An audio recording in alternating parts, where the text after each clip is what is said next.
네, 안녕하세요.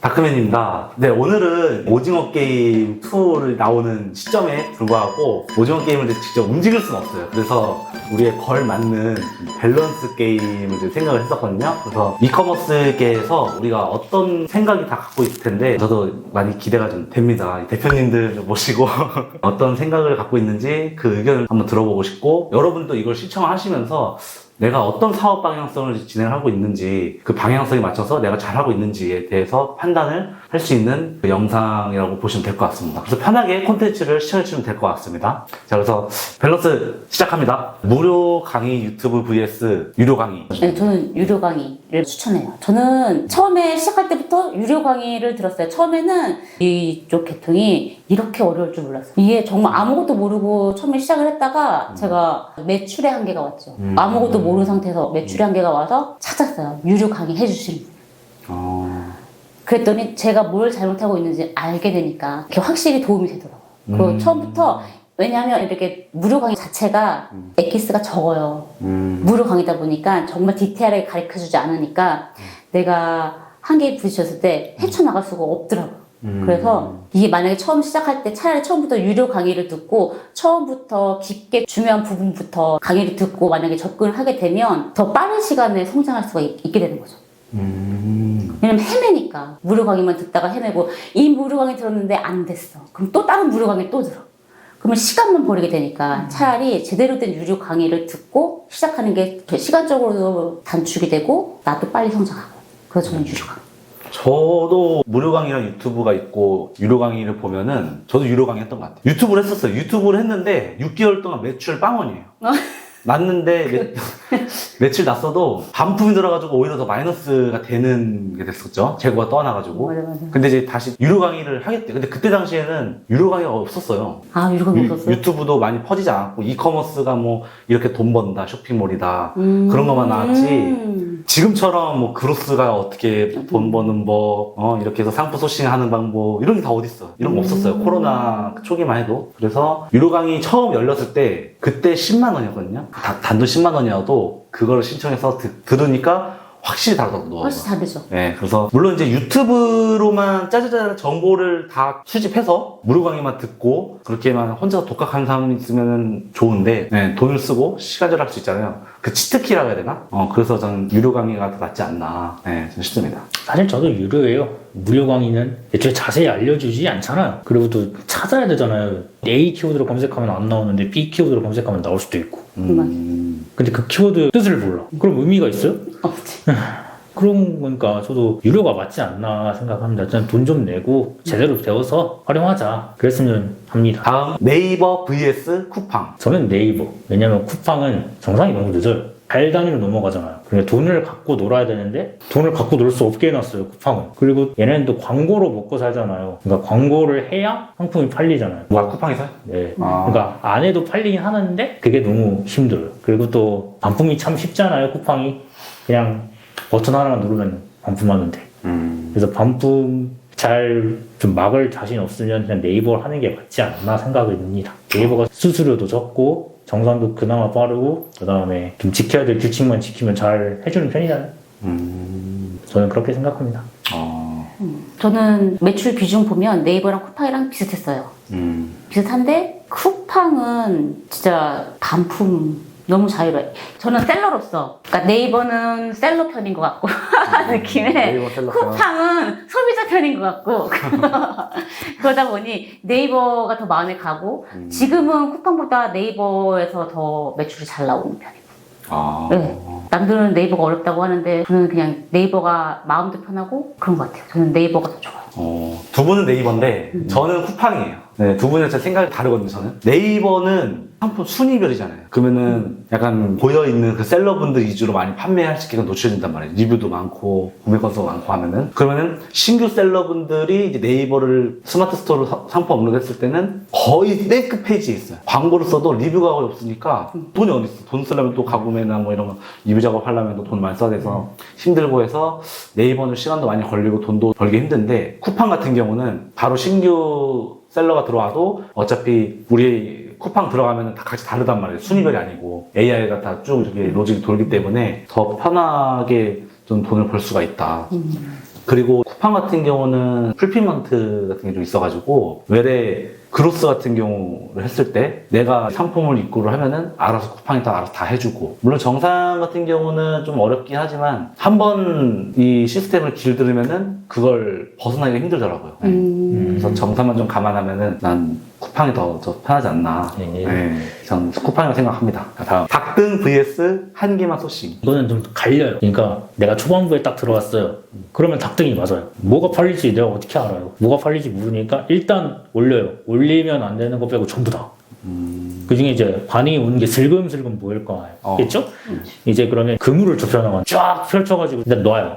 그러면 뭔가 걸리겠죠? 누군가 사거나 뭐 조회수가 많거나 뭐 리뷰 문의글이 달리거나 어쨌든 그런 게 있을 거 아닙니까? 그런 거 하면 이제 여기에 반응이 있네 하면서 바로 딱 파고 들어가요. 가공도 하고 키보드 작업도 하고 제목, 썸네일 모두 만져가지고 좀 있어 보이게 할 수 있지 않을까. 근데 처음부터 한 개만 하면 너무 오래 걸릴 것 같아요. 저는 또 닭등. 왜냐면은 처음에 하기에는 진짜 공부 많이 했거든요. 수동, 저도 한개 소시한 거 많이 해봤어요. 특히 네이버에서. 근데 하려면 경쟁 비율, 가격 시장 조사라든지 다 해야 되거든요. 그것만 해도 한 달에 걸렸던 것 같아요. 내 상품을 선택하는 데 있어서. 근데 닭등 같은 경우는 일단 상품을 뭐가 나가는지 모르니까 일단 올리고 뭐가 나가는 게 있으면은 잡아서 그걸로 다듬어가지고 이 상품을 좀 판매하다 보면은 매출이 조금씩 더 올라가더라고요. 그래서 저는 처음에 쉽게 좀 진행하기 위해서는 닭등이지 않나 생각이 듭니다. 저도 닭등. 저는 구매 대행을 한다면 닭등. 근데 만약에 사입이나 다른 거 내 상품 한다 그러면 한 개가 정성스럽게. 근데 구매 대행 한다면 닭등이 맞죠. 다 펼쳐놔야만 어떤 게 걸릴지 모르니까 카테고리별로 다 넣고 거기에 카테고리에 걸렸을 때 이 제품이 팔리면 또 그 밑에 더 좋은 업그레이드 상품을 계속 올려줘야죠. 그래서 저도 닭등. 닭등이네. 네. 그러니까 중국 구매대행 vs 일본 구매대행. 저는 중국 구매대행, 일본 구매대행 다 해봤어요. 근데 이게 장단점이 있어요. 중국 구매대행은 마진이 좋아요. 일본 구매대행은 마진이 적잖아요. 근데 일본 구매대행을 하면 마음 편해요. 브랜드이기 때문에 지재권이 없어. 걸리는 게 없어요. 그래서 일본 구매대행은 좋아요. 근데 일단 마진이 적잖아요. 그리고 일본 구매대행은 브랜드를 하기 때문에 브랜드 하시는 고인물들이 엄청 많아요. 그래서 그 고인물들을 깨고 올라가려면 투자할 게 많아요. 광고도 많이 돌려야 되고, 그 다음에 정말 이 작업을 되게 많이 해줘야지 제가 그 분들을 뛰어넘고 가야 돼요. 정말 처음에는 나 수익률 1%로 가져갈 수도 있어요. 왜냐하면 가격 차이가 다 거기서 거기기 때문에 내가 그 위로 올라가기 위해서는 가격이라도 낮춰야지 올라가거든요. 내가 처음에 진입했기 때문에. 그러다 보면은 정말 처음에는 마진이 없을 수도 있고 마이너스로 올려가지고 할 수도 있어요. 근데 구매대행 같은 경우는 마진율이 좋잖아요. 그래서 맞아요. 이걸 돈이 많이 자본금이 있으시면 일본 구매대행을 하시고 아니면 중국 구매대행으로 하시길 게 좋겠죠. 저는 그냥 두 개를 해본 입장에서 저는 중국 구매대행. 중국 구매대행. 마진 때문에. 저 일본 구매대행을 해본 적은 없어요. 들어서 아는데 얘가 브랜드를 잡잖아요. 브랜드를 잡기 때문에 어차피 가격이 큰 차이가 없어요. 그냥 남들보다 조금 싸게, 조금 더 싸게, 거의 큰 차이가 없단 말이에요. 그러면 그거를 뚫으려면은 키워드야 비슷하고 제목, 썸네일 다 비슷하잖아요. 이제 뭘로 싸워야 할까요? 광고로 싸워야 되지 않을까요? 맞아요. 광고 싸움. 그래서 이 마진이 되게 적을 20% 이하, 15%? 그 이하가 맞아요. 될 수도 있다고 제가 들었는데 경험이 없어서 이렇게 말을 할 수밖에 없어요. 이 중국 구매량은 마진이 일단 30% 넘고 시작하잖아요. 그리고 물건도 싸고 그다음에 노브랜드 제품을 팔아야 되잖아요. 네. 거기서 가끔 보석 같은 게 나오면 아주 좋은 거 아니에요. 보석 같은 거요? 그러니까 가끔 그러니까 되게 잘 만들었는데 뭐 노하우가 없어서 팔지 못하는 걸 내가 딱 팔아주면 거기도 얼마나 좋아하겠어요. 내가 이리 먹지. 그러니까 그 분야에서. 이게 본인이 잡을 수도 있는 거예요. 이제 그걸 이제 내 거로 만들어서 나만의 상품을 바꿀 수 있단 말이에요.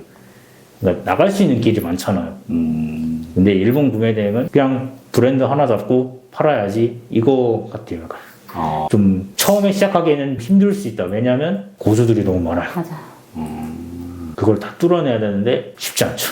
저도 중국 구매대행 맞는 것 같아요. 네, 저도 다 해봤어요. 네, 작년에 뭐 중국 구매대행이나 일본 구매대행 다 해봤는데, 확실히 일본 구매대행은 이제 브랜드에 대해서 많이 알면 알수록, 그리고 이제 공급처, 굳이 뭐 라쿠텐이나 아마존 JP에서도 거기서 올릴 수도 있지만 일본 구매 대행 같은 경우는 다른 공급처를 많이 알아야 공홈인가? 네, 거기를 많이 알아서 판매를 진행을 하면은 이제 판매가 되는데 저는 그때 당시에는 수동을 하지 않았고 무조건 반자동 프로그램이었어요. 네, 반자동 프로그램이어가지고 확실히 중국 구매 대행 매출 더 잘 나오기도 하고 그리고 마진도 중국 구매 대행이 더 잘 나왔어요. 근데 만약에 일본 구매 대행으로 내가 수동을 썼다면은 브랜드 잘 알았다면은 일본 구매 대행을 계속 가지 않았을까. 근데 또 중국 구매 대행은 처음에 이제 이 진입장벽이 낮잖아요. 여기는 하다가 사입까지 뭐 중국 병행수까지 앞으로 나갈 수 있는 방향성이 있다 보니 그래서 저는 중국 구매 대행 쪽으로 선택하게 된 것 같습니다. 패션 의류 및 자파 vs 와, 생활용품. 이게 진짜 이거는 와. 어렵죠? 어렵다, 어려워. 난감한데. 진짜 어렵다. 난감한데 진짜. 이거를 골라야 돼요? 이거 너무 어려운데? 솔직히 바로 반응 오는 거는 패션 의류 자파. 이 왜냐면 패션 시즌으로 갈 수 있는 패션 의류 쪽이 보니까는 시즌 상품으로 패션을 올리면 네. 며칠만 해도 반응이 와요. 정말로. 어. 저 엊그제 올렸는데 바로 주문 들어오고 이런 거 봤거든요, 의류 쪽으로. 아, 의류 쪽으로? 네. 그래서 이래서 처음 초보들은 패션 의류 자파 쪽으로 먼저 쫙 깔아놓고 그 다음에 생활용품 이런 거 카스고로 늘려라 하는 게 그런 거였구나라는 생각이 들 정도로 정말 반응 빨라요. 근데 올해 보자면 생활용품을 올려놔야 이게 꾸준한 매출이 지속이 되는 거라서 이 두 개를 골라야 되는데 만약에 제가 초보라면 패션 의류 자파. 아, 의류 자파? 아. 저도 사실 의견이 같은 게 초보는 옷이 반응이 좋아요. 왜냐면 일단 입어야 되잖아요. 사람이 옷 없이 어떻게 살아요. 그냥 옷을 입어야 되잖아요. 그래서 옷도 많이 구매하는데 국내에 없는 옷이 있을 수 있잖아요. 내가 사이즈가 너무 크거나 아니면 너무 작아서 국내에서는 구할 수가 없다. 그럼 해외 구매를 할 수밖에 없어요. 그래가지고 결국에는 내 패션 의류로 기반을 다져놓고 그 다음에 생활용품으로 가야 돼요. 저는 그렇게 생각해요. 저는 조금 생각이 다른데, 물론 이제 제가 사입을 하다 보니까 그렇게 하는데, 의류 및 자파 쪽을 제가 구매 대행을 많이 했어요. 아, 근데 반품이 엄청나더라고요, 이게. 아하. 특히 겨울 같은 경우는 옷 단가가 세니까, 네. 한 번 아니면 사이즈가 안 맞거나 뭔가 좀 실밥이 뜯어졌다든지, 약간 그런 부분이 있으면 무조건 반품이에요. 네, 특히 여성 의류가 좀 세게 셌어요. 남성도 까칠한 상도 많더라고요. 진상도 많았었고. 특히 이제 저기 코트가 제일 많았어요. 코트. 반품이었던 게. 그렇죠. 네, 그래서 기막이라든지 아니면은 그 코트라든지 이런 거 구매 했을 때는 반품이 너무 많아가지고 좀 혐오였어요. 그리고 생활용품 같은 경우는 좀 쉽더라고요. 옵션명도 간단하게 어려운 것도 없고 왜냐면 단일 옵션이기도 하고 근데 패션 의류 같은 경우는 옵션 부분에 있어서 좀 사이즈라든지 이런 게 많다 보니까 이거 고객한테 연락을 해서 이건 좀 작다 좀 큰 사이즈 주문해야 된다 했는데 꼭 결코 맞는 걸 자기가 주문해가지고 아니 분명히 나 이걸 하라 했는데 또 판매자 탓이래. 그래서 반품이 된 거예요. 네. 그래서 약간 좀 옵션이란 부분도 이런 게 어렵지 않나 약간 생각도 들었고 또 하나는 업로드 하는 데 있어서 겨울에 잘 나갔어요. 그러면 봄, 여름, 가을 갈아줘야 되잖아요. 그렇죠. 그 갈아주는 것도 솔직히 좀 귀찮긴 해. 시즌마다 바꿔줘야 되니까. 근데 여기 보고 계시는 셀러분들도 계속 갈아줘야 되는데 귀찮고 그냥 냅두는 사람도 있어요. 그럼 묻히면 의미가 없거든요. 의류 같은 경우는. 생활용품은 계속 팔리면은 팔릴수록 냅둬도 되는 거니까. 네, 그리고 잘 팔렸다. 그럼 또 저처럼 또 사입해가지고 그로스 넣을 수도 있고 앞으로 또 진행 방향성이 더 많지 않나 싶어서 저는 생활용품이지 않나 생각해요. 근데 여름 옷을 겨울에 사기도 해요. 맞아요. 그럴 수도 있겠네. 그럴 수 있겠네. 맞아요. 안 내려주네요. 맞아요. 홈쇼핑에서 가끔 겨울 패딩 그치. 파는 거 봤어요, 여름에. 어차피 자기의 생각이니까. 일단 알겠습니다. 네, 오케이. 자, 다음 키워드 세팅 vs 광고하기. 제가 키워드 세팅을 광고 해봤는데 그냥 이렇게 키워드만 세팅해놓고 이렇게 판매를 하잖아요. 근데 리뷰가 저절로 쌓이면 저절로 상위로 올라가더라고요. 근데 저는 그래서 굳이 광고를 해야 되나 광고를 했는데 똑같은 제품인데 광고한 게 더 밑에 있는 거예요. 오히려 내 같은 리뷰가 쌓여있는데 같은 내 제품인데 나는 더 잘 팔아보려고 광고를 했는데 뭐야 이게 다음 페이지에 있네. 내 광고 안 한 상품이 더 1페이지에 있는 거죠. 그래서 꼭 굳이 광고를 해야 되나 하는 생각이 들더라고요. 저는 키워드 세팅. 저도 키워드 세팅. 광고하려면은 이게 사람들이 착각하는 게 광고한다서 무조건 팔리겠지 생각했는데 광고는 그냥 약간 좀 부스터라고 해야 되나? 좀 팔렸을 때 이제 뒷받침해주는 서포트 그런 느낌인 거지 처음부터 노출시켜준다 해서 잘 팔린 게 아니거든요. 그래서 광고를 하려면은 리뷰 작업을 한 다음에 구매 건수가 좀 있어야 되고 그런 다음에 광고를 하면은 좀 잘 팔리는데 그게 아니고 나서는 광고할 의미가 없다. 그래서 앞에 매출 잘 나오면 뒤에까지는 그러니까 상황이 많다는 맞아 거죠. 맞아. 그래서 근데 키워드 작업 세팅해가지고 리뷰가 쌓이면 다 자연히 상위권으로 올라가는데 거기에 굳이 올라간 거를 이미 광고를 할 필요는 없다고 생각을 해요. 그쵸. 그래서 저도 광고는 아니고 키워드 세팅은 네이버나 쿠팡에서도 잘 짜놓으면은 노출이 좀 잘 되더라고요. 네, 그래서 저는 키워드 세팅입니다. 광고는 하려면은 공부를 하고 해야 돼요. 진짜 무지성 광고면 그건 진짜 적자 나는 지름길이라서 어떤 분이 그러시더라고요. 광고는 팔린 거를 더 잘 팔리게 하기 위한 작업이다. 그러니까 팔리지 않는 거에 광고하면 그건 진짜 돈 버리는 짓 아니에요. 그래서 키워드 세팅을 잘 해놓으면 알아서 올라가요. 저도 지금 광고 안 하고 있는데 가끔씩 몇 개씩 나가거든요. 그런 것처럼 데이터가 쌓이다 보면 어느 정도 이때는 광고를 공부하고 효율적으로 하면 되지 않을까라는 생각을 합니다. 시즌성 vs 비시즌성. 이건 좀 넓게 봐야 돼요. 왜냐면 결국은 비시즌성을 잡아야 매출이 나요. 시즌성만 갖고 가다 보면 매출이 진짜 뭐 차트 그래프 마냥 이렇게 될걸요? 차트 그래프 마냥? 그래가지고 비시즌성을 잡아야 되는데 이거는 시즌성으로 올려가면서 이제 같이 찾아가야 돼요. 왜냐면 비시즌성 처음 하면은 뭐가 뭔지 모를 거예요. 일단 시즌성을 올려요. 그러면 반응이 오겠죠. 바로 시즌성입니까? 그걸 이제 관리하면서 이제 비시즌성도 사는 거예요. 같이 쭉쭉 올리는데 만약에 반응이 있어요. 그러면 잘 팔리게 작업해주고 그 다음에 더 좋은 상품 찾아서 가공해서 올리고 하는 게 가장 좋지 않을까 생각을 합니다. 이게 아까 그 질문이랑 너무 비슷한 거야. 그 패션 의류 잡화 생활용품과 이것은 일맥상통하는 딱 그 주제인데 시즌성이냐 비시즌성이냐 이거는 전 아까랑 똑같은 비슷한 데다. 뭐 유행도 있죠. 계절에. 그렇죠. 그러니까는 근데 이게 초보자분들은 진짜 빨리빨리 수익이 나야지 재밌잖아요. 네, 그렇죠. 그래서 초보자분일수록 시즌성에 빨리 민감해져서 시즌성. 빨리빨리 올려줘라. 초보자 될 경우에 왜냐면 재미를 붙여야 이 사업을 쭉 갈 수 있으니까 이 수입이 안 들어오면 재미가 없어요. 계속 나는 상품을 올리는데 안 팔리면 재미가 없잖아요. 그래서 처음에 저는 시즌성으로 시작을 하셨으면 좋겠어요. 시즌성. 네, 그래서 내 매출이 나오는 거를 보고 그 다음에 균형 있게 가야지. 이제 월요일, 화요일은 시즌성, 수요일, 목요일은 비시즌성 이렇게 해서 좀 계획을 잡고 올렸으면 좋겠어요. 그래서 일단 처음에는 시즌성으로 가자.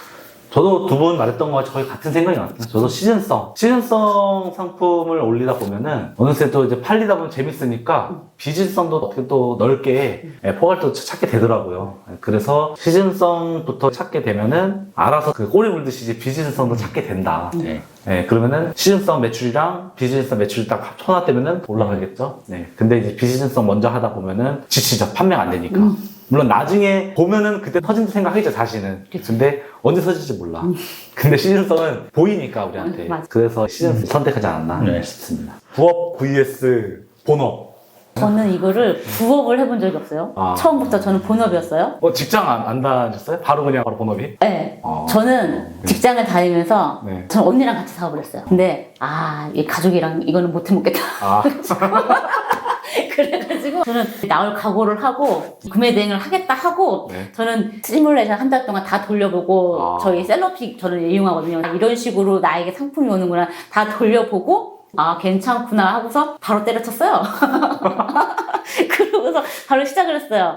시작을 했는데 진짜 어려워요. 왜냐면 바로 월급만큼 나오는 게 아니기 때문에 정말 어려운데 죽기 살기로 매달릴 수는 있어요. 그래서 각오가 됐다면 부업 말고 본업으로 해라. 정말 내가 이걸로 승부를 보겠다 하는 마음이 있으면 본업으로 해라.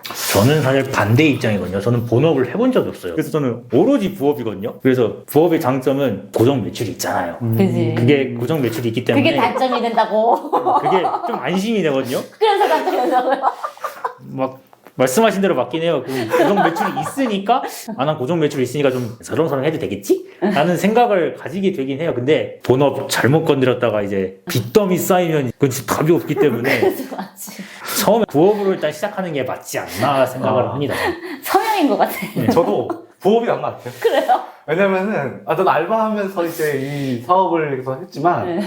확실히 고정 수입이 있으니까 내가 원하는 투자를 할 수가 있는데, 맞아. 대신에 이거 안 시켜겠다 해가지고 이걸 내려놓으면 안 되지. 그렇죠. 그게 중요한 거. 그 그렇지. 마인드가 제일 이걸 중요해. 하면서 이 부업에 고정 시스템이 있으니까 이거를 적극적으로 투자할 수 있는 걸로 했으면 부업이 좋은데, 이건 뭐, 조금만 벌고 뭐 안 되면 그냥 하지 뭐 안 해야지 뭐 이렇게 하면은 의미가 없는데 그래서 이제 일단 저는 부업이 좋은데 부업에서 이제 잘하면 이제 본업으로 자동으로 가지 않을까. 맞아요. 그래요. 근데 그게 어렵다는 거예요. 아 그게 어렵긴 하죠. 네, 맞아. 넘어가기가 어려워요. 왜냐면 진짜 본업이 있기 때문에 부업에서 본업으로 넘어가려면 정말 본업하는 사람보다 더 노력해야 돼요. 아 왜냐면 본업으로는 이제 이것만 나는 이걸 주장창 하니까는 이건 이렇게 어느 정도 자기가 이제 요령만 생기면 이렇게 올라가는데 부업 같은 경우는 아무래도 좀 안 마음 쉽죠. 해해지고 남들보다 조금 덜 일하게 되잖아요. 근데 더 일하는 이만큼 일하는 사람이랑 이만큼 일하는 사람 매출이 같을 수는 없잖아요. 그러네 맞네. 그래서 부업이랑 또 본업은 또 완전 갈라지긴 하네. 그러니까. 두 분의 의견이 또 달라지네. 그러니까. 본업? 이거, 부업. 이거 너무 재밌는데요? 왜? 근데 이거는 100명한테 물어봐도 좀 갈릴걸요? 많이 갈라져. 맞아. 부업, 그럴 것 부업, 같아. 본업. 와 진짜. 이게 사실 그래서 핵심을 뚫는 질문이거든요. 각자의 대표님들의 주관적인 생각이니까 맞아. 예, 또 재밌게 시청해 주시면 될 것 같습니다, 여러분. 자, 이제 마지막이에요. 우리 연령대 좀 다르게 하잖아요. 근데 저랑 이제 KK님 같은 경우는 현재부터 미래로 답하면 될 것 같고, 블라피님은 과거형으로 한번 가면 되지 않을까. 블라피님은 이제 20대 때 즉시 사업 시작한다? vs 월급 받고 살기. 제가 만약에 지금 20대라면 저는 사업 시작했을 것 같아요. 즉시 사업 시작한다? 네. 이게 나이 들면 더 겁이 많이 생겨요. 그래서 확 이렇게 사업에 뛰어드는 것 자체가 쉽지가 않아요. 왜냐면 결혼을 했잖아. 자식이 있잖아요. 망하면 어떡해. 나만 망하는 게 아니잖아. 아, 그렇기 때문에 위험 부담이 있기 때문에 이게 제가 이제 40대 후반이다 보니까 이게 확 뛰어들기가 쉽지가 않을 거예요. 저 또래 사업하시는 분들 물어보니까 그분들도 지금 사업하고 있는 게 지금 안정돼 있는데 또 다른 거를 이렇게 하고 싶은데 선뜻 못 하겠대. 이게 엇그러지면 내 처자식들이 곤란해지니까 못 하겠대. 아. 그래서 아예 시작할 거면 처음부터 내가 처음부터. 시작을 하는 거가 저는 좋다고 생각해요. 어린 나이에 20대 때는 실패해도 그게 경험이 쌓이는 거지 이게 자잘할 일이 아니거든요. 아, 그쵸. 네, 그래서 실패하고 다시 일어나고 실패하고 다시 일어나고 이런 경험을 쌓으면서 제 나이가 됐을 때 그 사람들은 아마 베테랑 사업가가 돼 있을 것 같아요. 그래서 사업할 마음이 있으시면 차라리 20대 때부터 질러라. 저는 이게 단편적으로 전자 후자를 고르다기보다는 왠지 후자를 하다가 전자로 넘어가는 경우가 더 많은 것 같거든요. 그러니까 월급 받고 살다가 나는 월급 받고 살기에 너무 빡빡하다. 뭐 물가도 오르는데 내 월급은 오르지가 않네. 막 이러면서 부업을 찾게 되겠죠. 그러면서 뭐 이런 사업이 있다는 걸 알고 이제 사업에서 또 시작을 하게 되겠죠. 그러면 여기 부업이 시작하는 거랑 똑같은 거라 저는 전자 후자 나뉘다기보다는 후자에서 전자로 넘어가는 경우가 되지 않을까라는 생각을 합니다. 저는 이 맛을 봤기 때문에 물론 이제 고정 수익도 중요한데 즉시 사업 시작이지 않나. 네, 저도 즉시 사업 시작을 해서 블루아피님 말씀하신 것처럼 망해도 이 좌절할 게 아니라 진짜 경험이 쭉 쌓이는 것 같은데 지금 저도 20대고 30대 40대도 넘어가면은 또 하나하나씩 성장이 되면은 그때는 또 어떻게 될지 모르잖아요. 어떻게 변화될지 모르니까 그래서 바로 즉시 사업 시작하면은 조금씩 성장이 느리더라도 네, 계속 배우면서 실행하고 하다 보면은 내게 만들어지고 내 브랜딩이 확장해서 커지지 않을까. 월급 받고 살았을 때는 거의 직장의 평균이 200, 300이겠죠? 그 사이. 아니면은 내가 좀 처음에는 50만원, 뭐 100만원 그 이하지만 하나하나씩 또 올라가면서 200, 300, 뭐 1000까지 올라갈 수도 있는 방향성이기 때문에 저는 즉시 사업 시작을 계속 쭉 하지 않을까 생각이 듭니다. 네, 오늘 이렇게 밸런스 게임을 시작하게 됐는데 사업하고 계시는 셀러분들이 많이 계시는데 우리가 생각한 것까지 같은 건지 아니면 좀 다른 생각을 갖고 계시는지에 대해서도 많이 판단이 되실 거예요. 하여튼 여기 밸런스 게임으로 해서 우리 이커머스에 관련된 이 분야에 대해서 좀 알게 됐잖아요. 전 대표님이 어떻게 이런 생각을 갖고 있는지, 이 대표님은 이 생각을 갖고 어떻게 사업을 진행해야 될지 이걸 저도 알게 됐거든요. 그래서 여러분들도 이 영상을 재밌게 보셨다면 구독과 좋아요로 눌러주시고 궁금한 거 있으시면 댓글 달아주시고 오픈톡방 들어와서 같이 소통 나눠주시면 될 것 같습니다. 박근혜 채널 구독과 좋아요 눌러주세요. 안녕.